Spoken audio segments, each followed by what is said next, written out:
Bonjour à tous, alors nous voici à Fuy en compagnie de Philippe et Véronique de la cave Meta.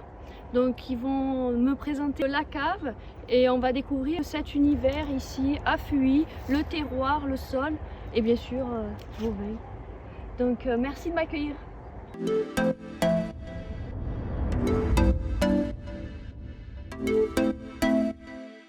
J'aimerais maintenant que vous me parliez tous les deux de votre parcours, de votre passion pour le vin, comment c'est venu.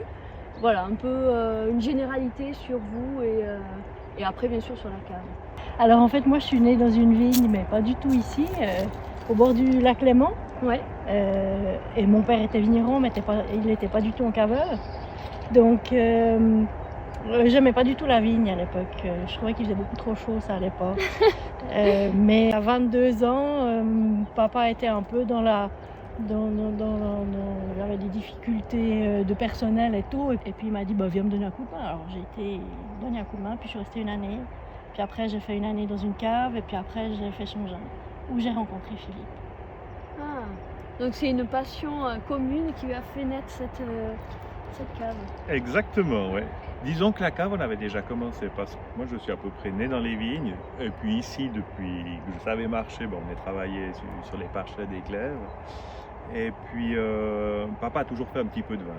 Et puis en sachant que j'allais faire l'école d'agriculture Châteauneuf, on a commencé à encaver un petit peu plus. Et puis après, quand on a fini Changin, on a encavé un peu plus, on a refait la cave qui était une grange familiale. Et puis on a la cave encore maintenant et on l'a grandi au fur et à mesure.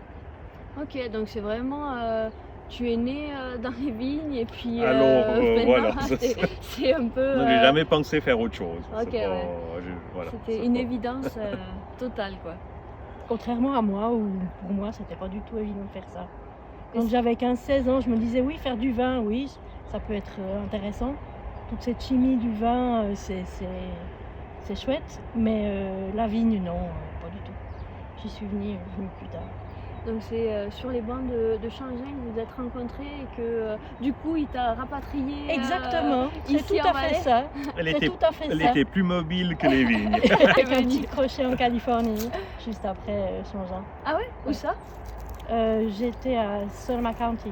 D'accord. Ah c'est chouette ça. Ouais.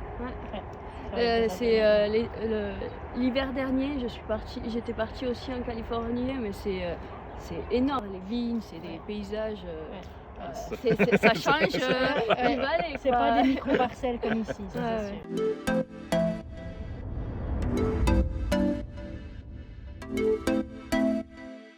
Quel est votre style un peu, parce que vous faites plein de vins et c'est vrai qu'on peut dire que votre spécialité ça reste quand même aussi la Petite Arvine, parce que Fuy c'est le chef-lieu de la Petite Arvine. Oui. Qu'est-ce qui fait qu'aujourd'hui, cette Petite Arvine elle se plaît tant en fait en vallée? Alors à Fuy, on a la chance d'avoir un terroir cristallin. Ça veut dire qu'on n'a pas de calcaire. On est la seule commune en Valais à ne pas avoir de calcaire ou extrêmement peu. Et ça donne une minéralité à l'Arvine toute particulière. Et puis, alors, on a la chance de pouvoir avoir, et sur Fuy, de l'Arvine, des Hermitages, de l'Humagne, des Syrahs. Et puis, on a aussi 2 parcelles sur Saxon, où on peut planter des cépages un petit peu plus précoces, des Pinots Noirs, des Gamarais, des Chardonnays, des Pinots Gris. D'accord. On peut jouer sur les 2 terroirs, sur les 2 ensoleillements. Donc un côté un peu plus chaud et un côté un peu plus froid, on va dire, au niveau de l'ensoleillement. En tout cas, il y a plus de soleil. Un peu plus tardif au printemps et tardif en automne, du côté de Saxon. Ouais. D'accord.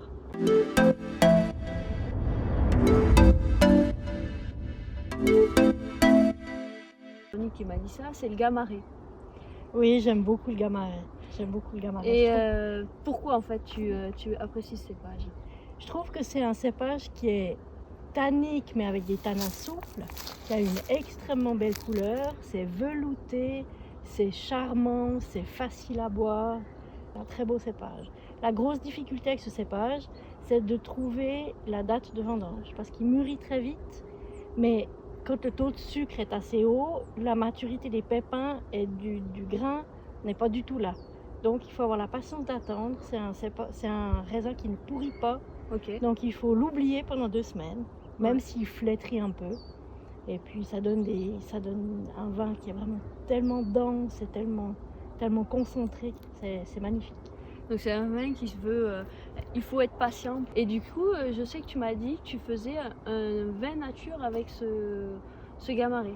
Oui, parce que avec les tanins qu'il a, tout ce qui est anthocyane, c'est un vin qui arrive à supporter de ne pas avoir de SO2. D'accord. Ok. Alors on est encore dans la phase des essais. C'est. Ok. Et puis on le met quelques mois en barrique. Et puis on se réjouit de sortir le 2020 ce printemps. Donc, Ok, on a fait en 2019 la première cuvée et puis Mhm. on était surpris en bien. Ouais. Et puis en 2020, on a fait la deuxième cuvée et puis on espère que ce sera aussi bien. Bah, je me réjouis de pouvoir goûter ça prochainement alors.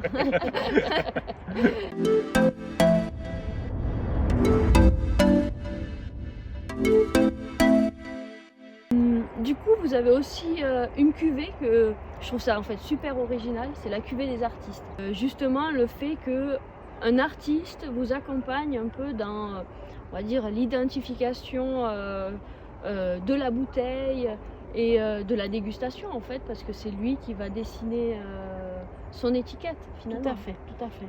On crée une cuvée, on fait des trucs un peu fous, on fait des assemblages, des choses un peu différentes. Ouais. Et quand la cuvée est terminée, on fait déguster à l'artiste qui nous fait un tableau et avec ce tableau, on en fait l'étiquette.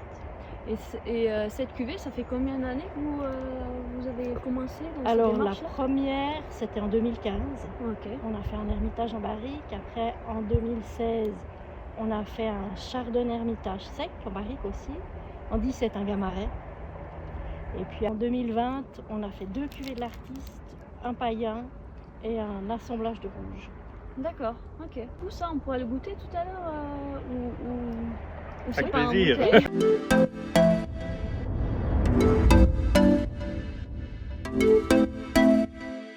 Alors, je sais que vous êtes en conversion au niveau de l'agriculture.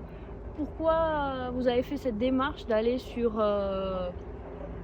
Est-ce que c'est parce que pour suivre la tendance qui se fait ailleurs ou c'était vraiment une philosophie que vous aviez déjà depuis quelque temps ou comment ça s'est instauré en fait?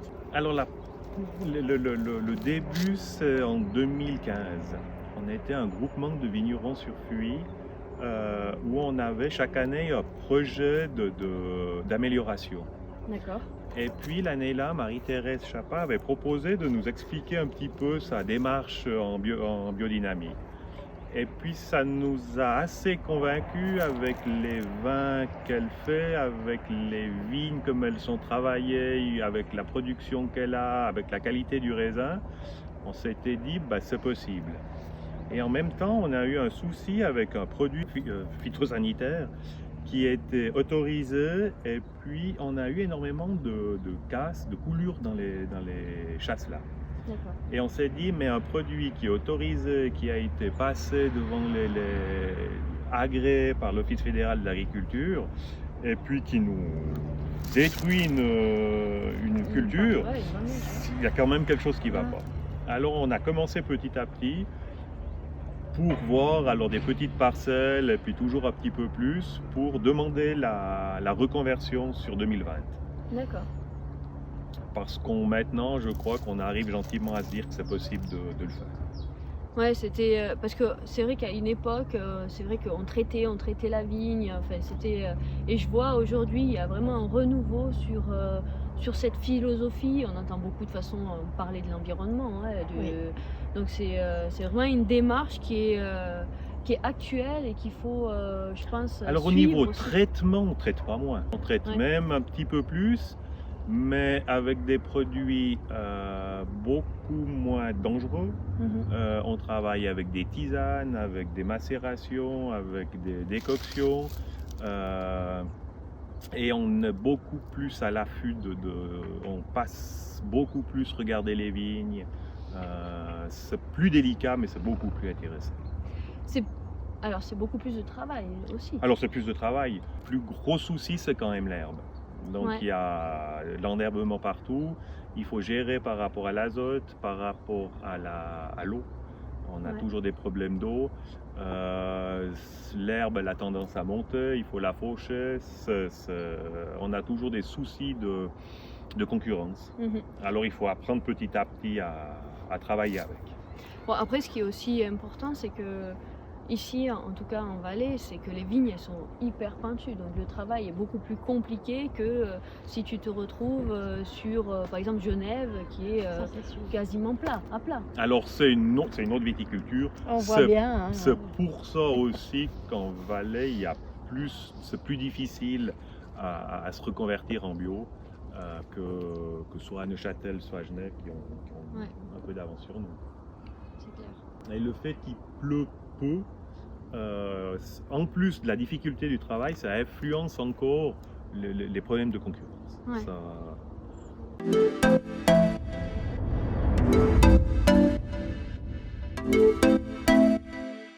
Aujourd'hui, avec la situation actuelle, quelle est votre vision de l'avenir par rapport à tout ça en fait? Est-ce que vous arrivez encore à vous projeter ou est-ce que ça devient compliqué? Bah, disons qu'on a quand même 30 ans d'expérience. On a une cave où on vend la moitié, en gros la moitié en bouteille, la moitié on vend le raisin. Mhm. On a un fils qui est à l'école de Changin, qui fait l'école supérieure. Si nous on n'y croit pas, c'est compliqué à voilà. Après il y a les restaurants, mais ils vont bientôt s'ouvrir. Enfin, ça on espère. Et puis après il y a quand même tout cet engouement par rapport aux produits de la nature, par rapport à la proximité, où ça on y croit fort. Ça- Mais il y a de plus en plus, en tout cas, enfin j'ai l'impression de boire local aussi. Oui. Alors il y a ça, oui. Le Suisse boit du vin suisse de plus en Aujourd'hui, plus. Aujourd'hui. de plus en plus. C'est ce qui n'était pas le cas Non. forcément Non. avant.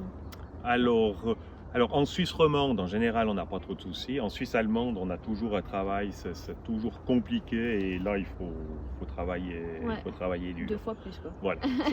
Mais il y a un potentiel qui est énorme. Ouais, ça, ouais. Voilà. Oui, parce que la superficie de la Suisse allemande est quand même.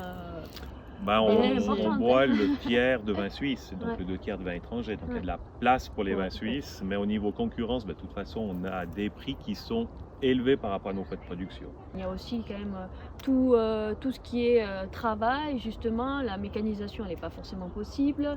C'est ce Donc qu'on essaie c'est, d'expliquer à nos donc, clients. Ouais, voilà, il faut montrer vraiment le terroir comme il est et les pentes vertigineuses comme ça qui Alors, expliquent c'est vrai. aussi. Là, je veux dire, il n'y a pas d'autres explications à avoir. C'est voilà. Quand voit on ça, vient avec des clients et puis on monte au sommet des parchets, ils comprennent que c'est pas facile. Ouais, c'est ça. Qu'est-ce que vous me diriez en mot de la fin sur sur vous, sur votre identité, sur la cave? Qu'est-ce que je sais pas encore et qu'est-ce qu'il me faudrait impérativement savoir? Alors, le but qu'on a par rapport au vin, c'est vraiment d'extraire le plus possible le raisin de sa vigne, de son terroir. D'accord. C'est pour ça qu'on a 3 sortes de petites arvines avec des terroirs un peu différents. On a 2 gamay, on a 2 fendants, voilà. Pour vraiment ressortir le terroir. Et puis, chaque année, en plus, avec la conversion, les vignes évoluent. Ouais. Chaque année, les vignes évoluent. Donc, les raisins évoluent, donc les vins évoluent. Donc, les vins qu'on fait cette année ne seront pas les mêmes que l'année passée et puis ne seront pas les mêmes que l'année prochaine. Même en ayant un peu la vinification de la même lignée, ils changent, ils évoluent et on est toujours un peu surpris de voir, De voir que la nature nous donne. En fait. Exactement, Ouais. voilà. Ouais. Non, mais c'est vrai, il faut savoir s'adapter, se réadapter. Il Et, faut se réinventer Ouais, tout le temps. tout le temps. Mais merci pour cette petite interview en tout cas. Merci à vous. toi.